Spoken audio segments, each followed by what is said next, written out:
Are you a parent navigating the complexities of co-parenting, family court, or even domestic violence? If you are looking for ways to help protect your children and build a strong and supportive community around you, then look no further. Gray Minds Think Alike is your go-to resource for everything related to the complexities of family life. Join us as we dive into thoughtful conversations with experts and explore practical tips and strategies for tackling the challenges of parenthood in the throes of adversity so that no parent feels alone and every child's safety is protected.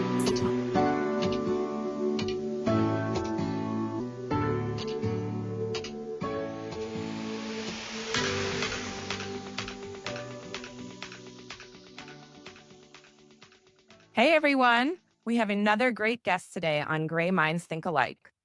Meet Randee Kogan, a licensed psychotherapist and trauma specialist who works with clients dealing with grief, PTSD, and sexual and domestic violence. She has dedicated her life to helping others succeed in breaking habits and dealing with common and complex issues.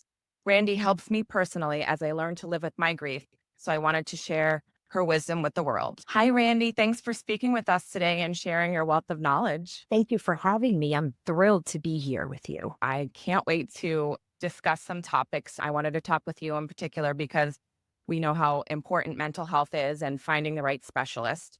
So before we begin, if you can just tell our listeners a little bit about yourself and your background. Yes, so I have been in the field for about 36 years now. I started when I was 18 years old, and I've had the opportunity to work in numerous aspects of the field, such as custody evaluation. I worked with the chronic mentally ill. I had the opportunity to work on psychiatric units and facilities. When I got into the courthouse, when I had the opportunity to work in the courthouse, I started working with victims of violent crimes around 2004. When I started working with those victims, I felt as though this is where my passion lied. And my favorite part about working with victims and helping them through the healing process is watching that process right in front of me, watching them go from feeling hopeless and helpless and raw to learning the strength that they have within and what they're capable of, and how they can incorporate ever horrific trauma that they've endured into their lives with being able to live a fruitful, satisfied life as best as they can. I commend you because that is very difficult to take such sadness and lifestyles and try to give them meaning again. I know that's what you do for me. So I guess you went into how you got started in trauma and specializing in that. Have you ever done any other type of therapy, counseling? Absolutely. I work quite often with individuals who struggle with anxiety, mood disorders, other thought disorders, dissociative identity disorder, which comes from complex trauma. So yes, I do. I work with other aspects of symptoms and adjustment disorders, individuals who've experienced stress in their life that they just need time to overcome. And I do know that you've also done some, I know we've spoken about it, just not you weren't a mediator. You did, were you a Custody guardian? evaluator. You were custody I was a evaluator. custody evaluator. I worked on dependency evaluations for about a year, and then custody evaluations for about 2 to 3 years in the Broward County Courthouse when custody evaluation was under the family court system. Right. And how did you like doing that? I absolutely loved it. This was around 1999. I did that till about 2004, and it was incredible. I had the opportunity to truly evaluate each parent and observe the interaction of parent and child in each of their homes.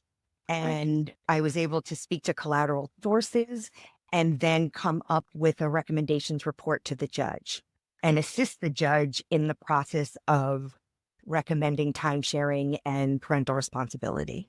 Well, that is very important. And when someone is looking for a therapist, let's say, do you think it's important that they actually seek someone out that specializes in their specific area that they're looking for? Or can it be general? It can be general. I think that when it comes to complex trauma, I think that it's important that they seek a therapist who is well versed and understands how to navigate through the healing process. I think it's important with individuals who've experienced mood disorders or stress related disorders.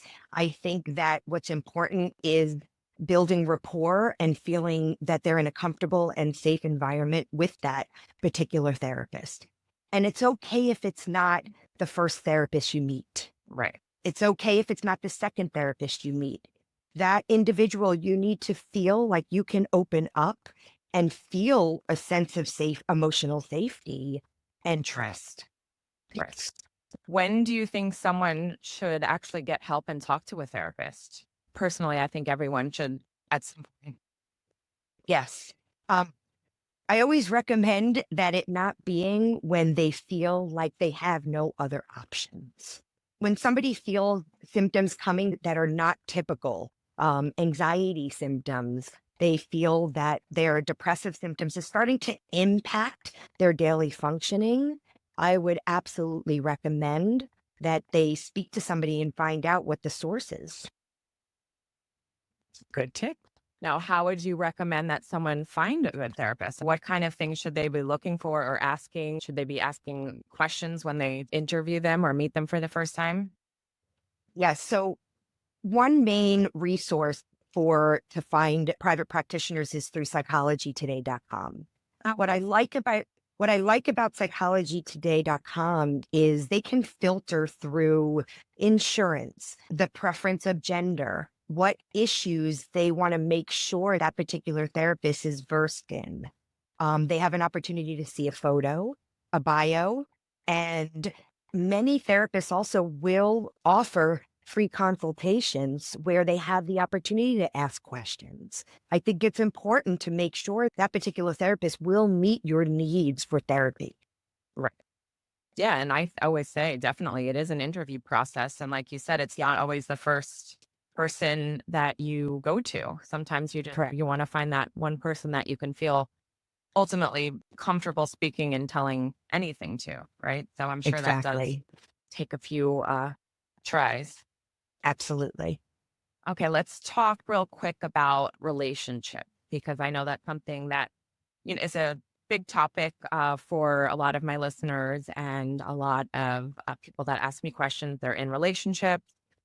They may not know that they are in domestic violence. Maybe they're not. But let's talk about the red flags, how someone could recognize if they are in a healthy or not so healthy relationship. Okay. So first, I think that we need to define what characteristics of a healthy relationship are. Because if somebody doesn't know what those characteristics are, how are they going to know what red flags to look for? Okay, And what are they? unfortunate healthy characteristics. Let's think about the foundations of a relationship. Foundation is communication. That's something that's necessary in order to get to know somebody to see if a relationship is possible. What else is important to individuals? Respect, trust, loyalty, support. Depending upon somebody's age, one may look for financial stability, Okay. relationships in their own families. If Right. they're older and have children, if they have children, what is the relationship with the children's other parent? And why, right? Why do they get along so well? Because I think of the children first. We put the children before our own feelings. Why don't you get along? Is it a power struggle? So that's going to say a lot as well, right? So financial stability as well as familial stability.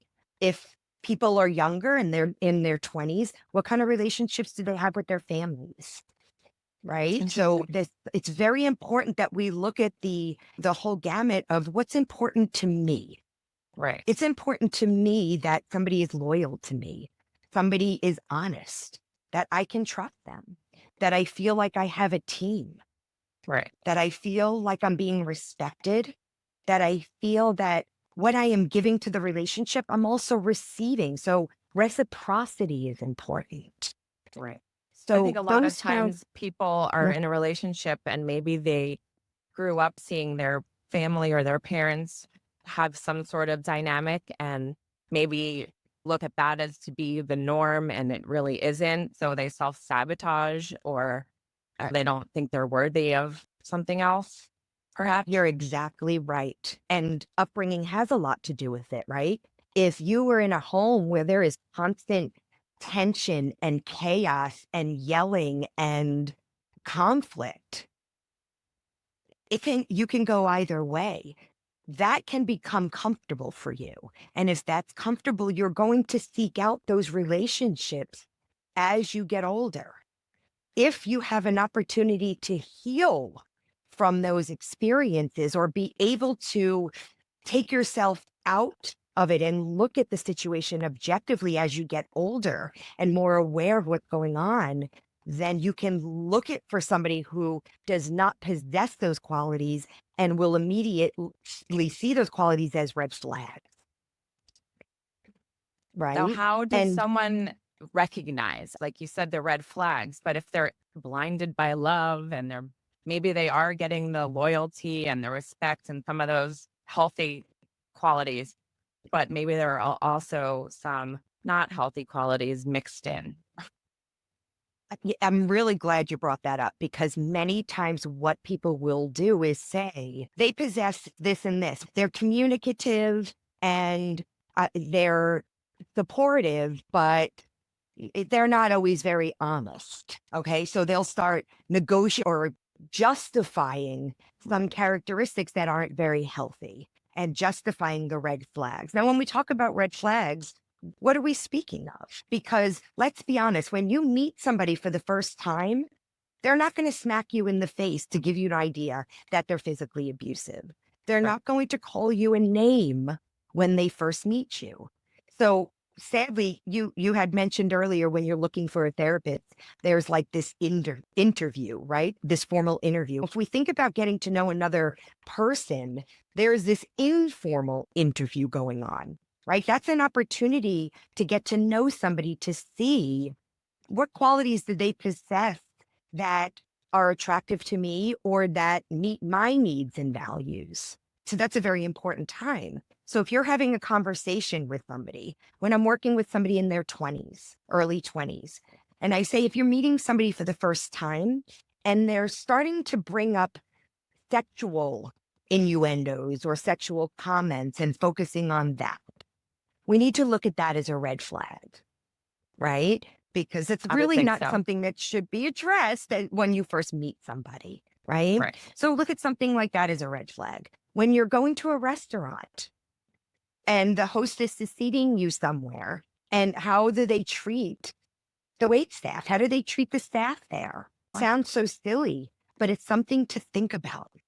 I worked with a woman years ago, and she was in a horribly violent marriage for about 15 years. And it took her a number of years to get out of the relationship. She had gone through therapy. She really worked on herself for many years and felt very strong and ready to date. She went out with a gentleman one night and they went out to dinner. They were looking at the menus and having conversation. When the waitress came over, he ordered for the two of them without asking her what she would like.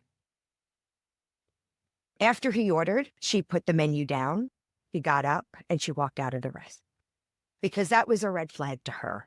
Wow. To her, that indicated that this man is going to be controlling. And I am not going to put myself in a situation like that again. Right. See, that's right. Smart bit. I feel like a lot of maybe women would say, wow, that's so thoughtful, or he's so gentlemanly, or he's taking control. And I like that. We feel safe. Exactly. And that's when we go back to, okay, what were our past experiences? Did we heal from those experiences? If you've never been in a situation like that, what are we looking for? If you have an individual that's sitting with you who is only speaking about themselves, we need to look at that as a red flag, right? Because when we're getting to know somebody, this conversation should absolutely be back and forth, should be reciprocal when we're getting to know someone. So that would be a red flag as well. I would say so. Okay. Go ahead. Red flags. What other red flags can we think of? We're talking when we first meet someone or just in general? In general. In general, because you could be with someone for a year before you even see red flags. So I think that's even harder. I was You could talking be with with someone somebody for recently that 10 said, years. yeah, she said she was with him for 10 years. And one day she woke up and looked next to her and she's like, I don't even recognize the man in my bed. There are red flags, obviously, besides the obvious would be things that I went through, which coercive control and just that passive aggressive abuse where someone controlled you, but you're not even sure that you're being controlled. And let's talk about control and break that down a little bit more, right? Sure. You mentioned that many times that when people are in a new relationship, that they can mistake something for, oh, she's being so good to me, right? So when somebody is asking you about what you're wearing, right? Yes. Do they care about what you're wearing and they want you to be safe? Or do they want to control your wardrobe, right? Asking about who's in your phone. It's huge with young adults and teens. Show me your Snapchat. Why do you have all of these people on your Instagram? Okay, so social media control is very big, where they look at that as they love me and they want to make sure that nobody else is flirting with me. What I'm hearing then is then they don't trust you. So you're right. It can be a very fine line between this person really cares about me and this person is starting to control. Jealousy. Jealousy. Yeah. That's big with everyone. And that might Right. be a giant red flag for people who are just in love and they have an emotion, which I feel like everyone has some sort of jealousy at some point. How do you get past the jealousy? How do you say, okay, I'm not going to ask him who he's texting right now. I'm just going to learn to live with that feeling of jealousy and walk away. But that's hard. Well, it is very hard, but in a healthy relationship, if you're having those kind of conversations with yourself, is that the right relationship for you? Because if you're feeling insecure, let's say that somebody's significant other had somebody like a photo of theirs, okay, and they're feeling insecure. If we're talking about a healthy relationship, then that individual should feel comfortable and safe to go up to their partner and say, I felt a little uneasy when this individual liked your photo, and have a conversation about it, right? If we're having to go around that conversation and say, okay, I'm not going to check their phone. I don't have to check their phone. I'm going to look at that as a red flag. Right. And on the other end, if you have somebody in the relationship, because we need to talk about technology, it's a major part of relationship these days. If somebody is constantly using their phone in secret, putting a passcode on and carrying it with them everywhere, is that a red flag? That should be a conversation that in a healthy relationship, you can say, I'm noticing that you're carrying your phone a lot. Do you feel the need to? Do you feel uncomfortable leaving your phone with me? Right. Do you think a lot To of couples know. know each other's passwords? I'm just curious. I think that comfortable people, yes, they do know each other's passwords because they have nothing to hide, or there are no passwords. These days, we have to have passwords to protect ourselves from other people. But I feel that healthy relationships, there's no reason why to share those passwords because what are you hiding? And it's not that you have to give somebody a password, okay? It's not about that. I shouldn't have to. And if that's the kind of relationship that you have, where that's privacy for the two of you, but you have open communication about it, that's the dynamic of your relationship. Yeah, social media is a big one. Even with just online dating, you could be in a relationship and you could have met online on an app, on a dating app, and their profile's still up, and they're getting messages. And who knows what's happening, especially in a new relationship, I should.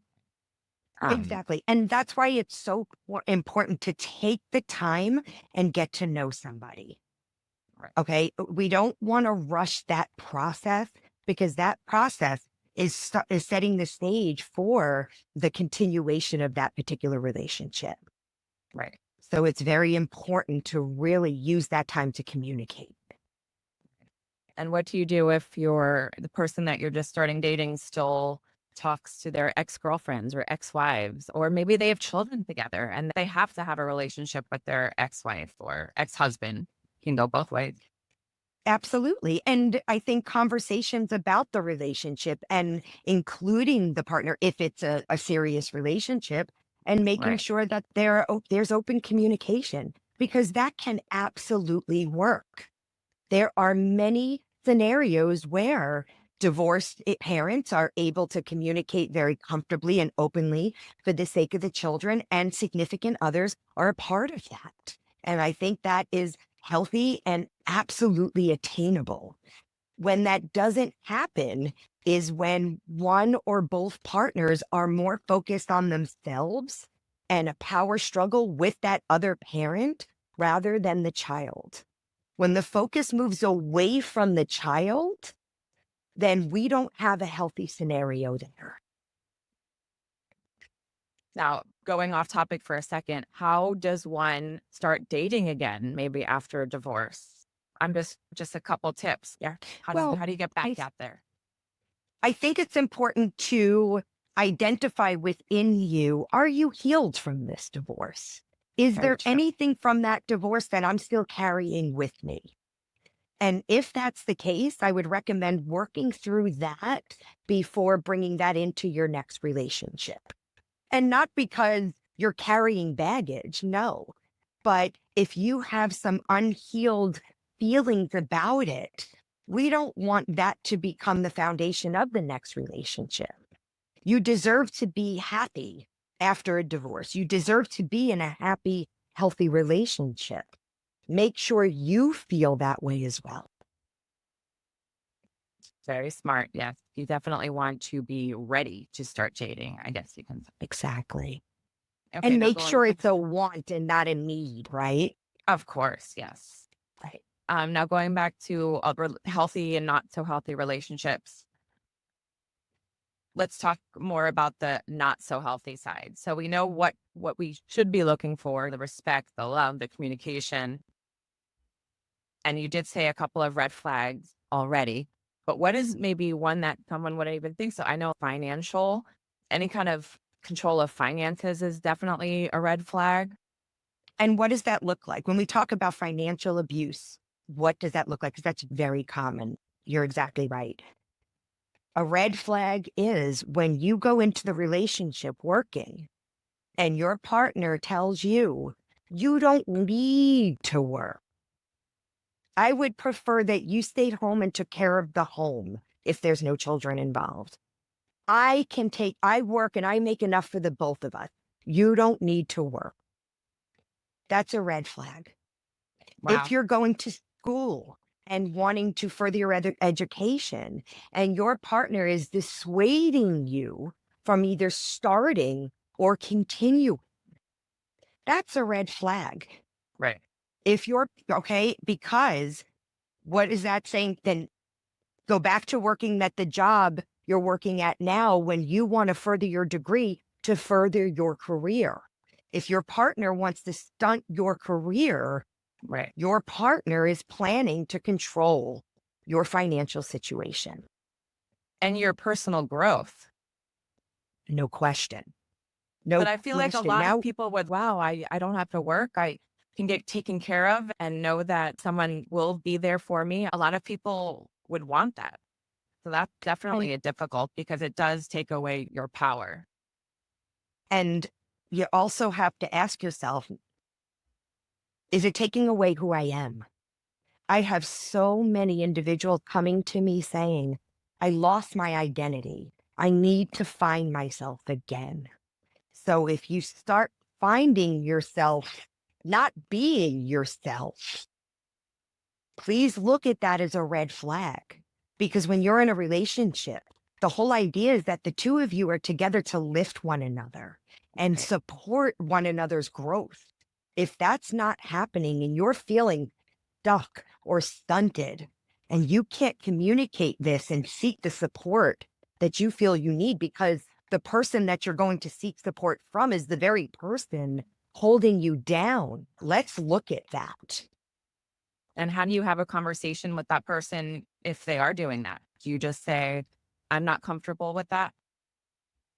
If you're in a relationship where communication is possible, then yes, you let them know. I feel like I'm starting to lose myself a little bit. I think I need more. I think I need to volunteer. I think I need to get a job. I know I want to do something more so I can grow. And that person sitting with you, if you're in a healthy relationship, will say, what are you thinking of? I think that's a great idea. Let's come up with some ideas. Sure. If the person sitting with you says, you don't feel like this is enough for you, I'm not enough for you, that's something now that you recognize as a red flag. And this person is not wanting me to grow. This person does not support my needs, wants, desires. Right. Now, what does someone do if they're in a relationship like that, but they don't have the finances to leave?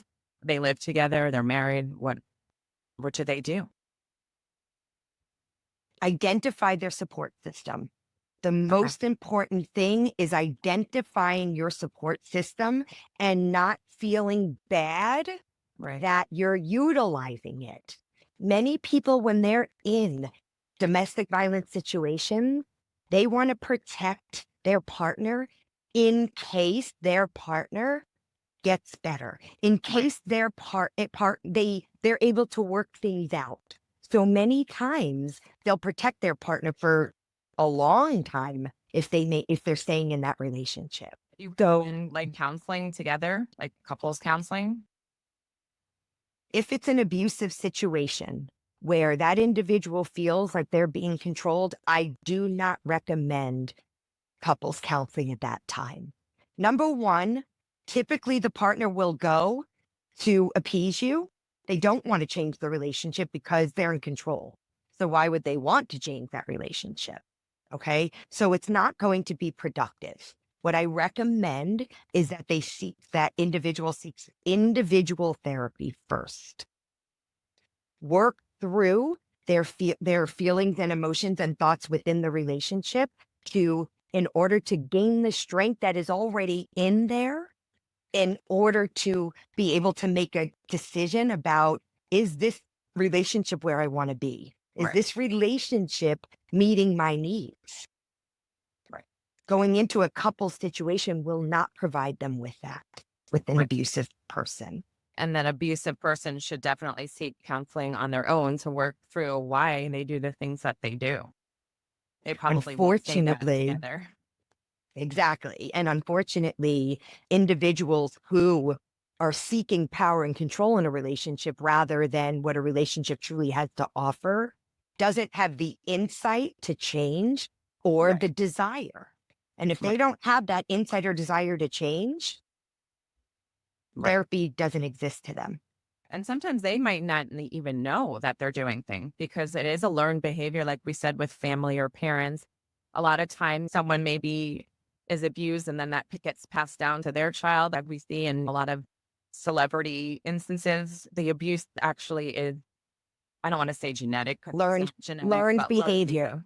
Learned behavior. You're exactly right. And what happens in situations like that is these individuals they start to believe more and more that the abuse that they're enduring, that they are creating, is their truth, that they are justified in doing so.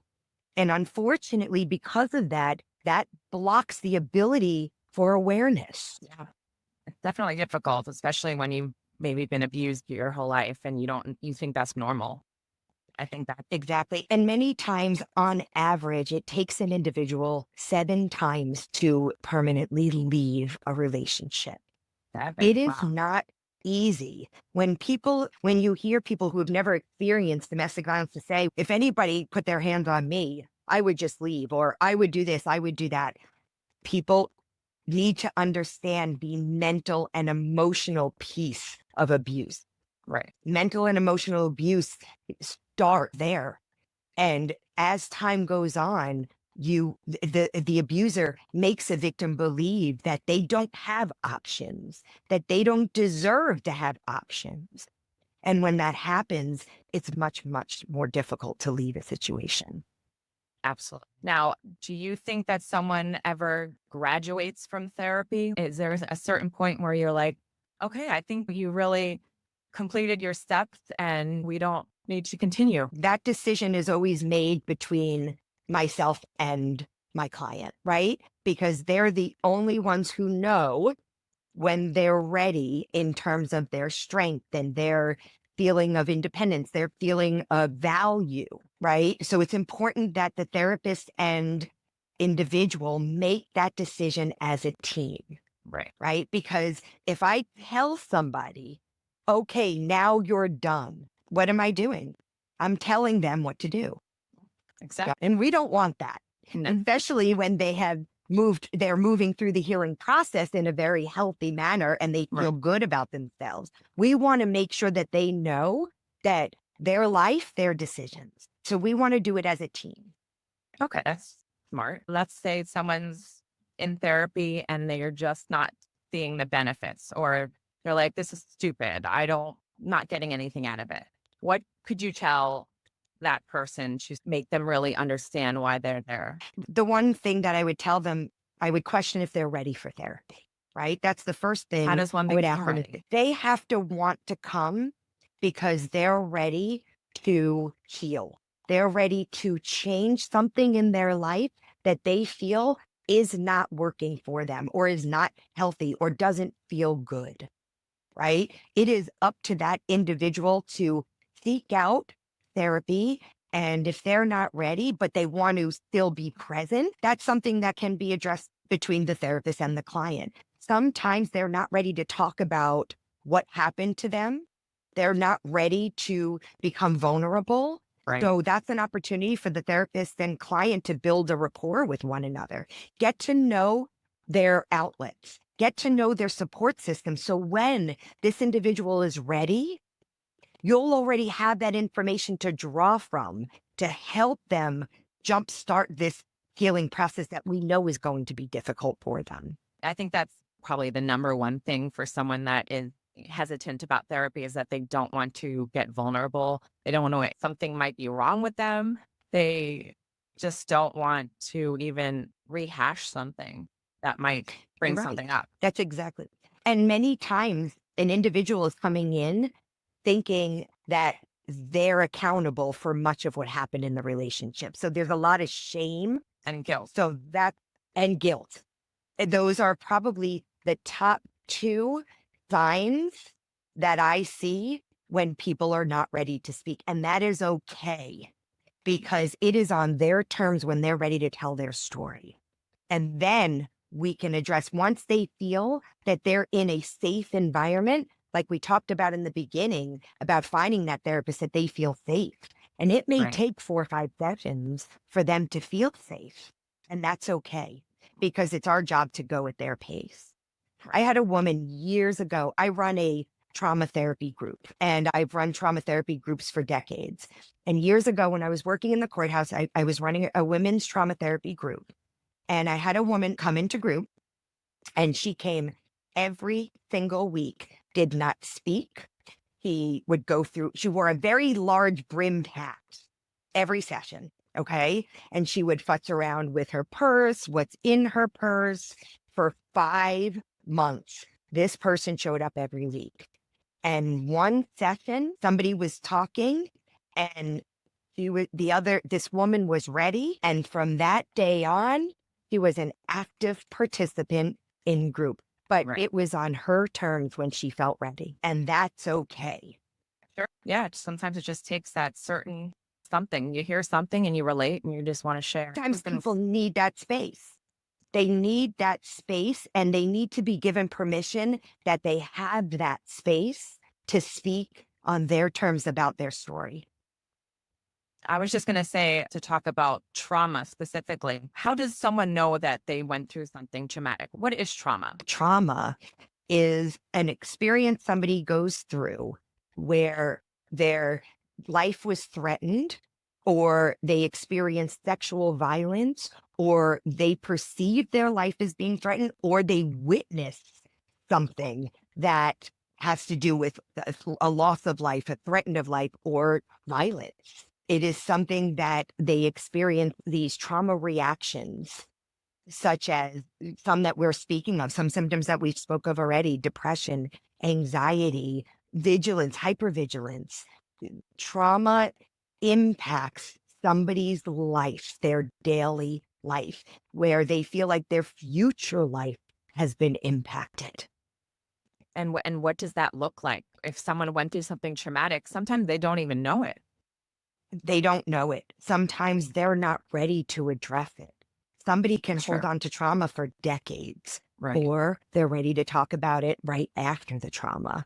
Right. It is not something that is easy. Many people, there are levels of impact. Right. Okay. Many times there are levels of impact, and not for everybody. Sexual violence, I see this more. Individuals who experience sexual violence as the first is the initial reaction of what happened, right? Whatever that may be for somebody. Everybody reacts differently. After that, okay, how am I going to deal with what happened? And many people are not ready to deal with the pain of trauma. So Right. many people self-medicate, and they self-medicate in very different ways. Some do through drugs and alcohol. Right. Some do through harming themselves, self-harm through cutting. Some do through excessive exercise or controlling their eating habits. Right. Some do through shopping. Any outlet that is the focus is off, but that only lasts for so long. And people use this saying, wherever you go, there you are. And it's true. So at some point when people are finished running, avoiding, self-medicating, those who do, again, this isn't everybody, when then they're ready to settle down and give up some of these behaviors or actions that are no longer working, that's when the emotions will start surfacing. Okay. And at that time, typically people are ready to address their trauma, but that can come at all different aspects of their lives. And I tell people it is never too late. Sure. Yep. It doesn't matter if the trauma occurred 55 years ago. It is never too late to heal or address your trauma. I write about this stuff. I know that a lot of abuse happens maybe as a child, and then as an adult is when they're ready to start dealing with it. Right. And that's okay. That's okay. And at least they do. And then it can have a relief at some point, just a relief. Exactly. And that's what we're looking for, right? We're looking for that release. And why do people go through trauma therapy, right? Why do I want to talk about it? Why do I want to rehash it? What is talking going to do? And that's a question that people constantly ask. The goal of trauma therapy is not to forget about what happened, because that will never, ever happen. The goal is to desensitize the intensity of those symptoms that are affecting your daily life, so you can live your life knowing that you've experienced your trauma, but that your trauma is not taking over your And that's something that you and I work on. constantly, right? Having to, like I always say, I will never get over grief. I will never get over this. This is something I have to live through every single day. And it's just getting to the next step, and how to make your life still have meaning and joy while living with something traumatic. Exactly. And you and I talk about all the time. Don't forget about the little things that you do each day that you're accomplishing, because those little things are so significant when you are feeling so hopeless, like you can't go on another day. We need to celebrate the little achievements rather than looking for those little joys. That's exactly right. They're so important. No, I agree. That's what I live for now, my little joys. Some days I do stay in bed, and it's okay. It's okay. That's right. Well, we Day could you're talk going to get out. all day, but I know Yes, that we can. so much to do.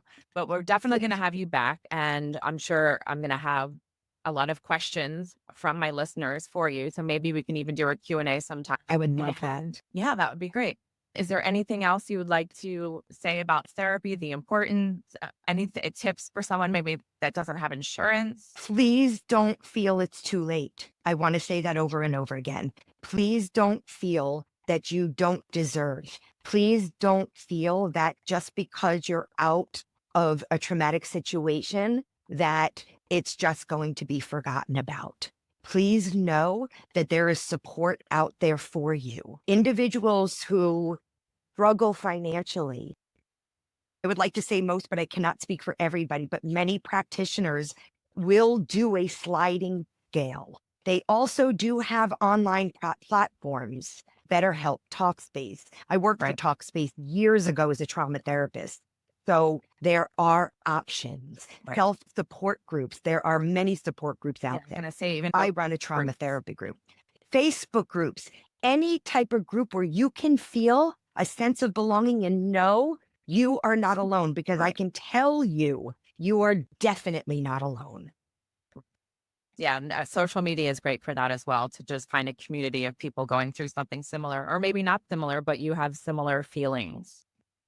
Or similar interests even. That would help too. Yes, very important. Okay, well, that's definitely very helpful. And I can't wait to have you back.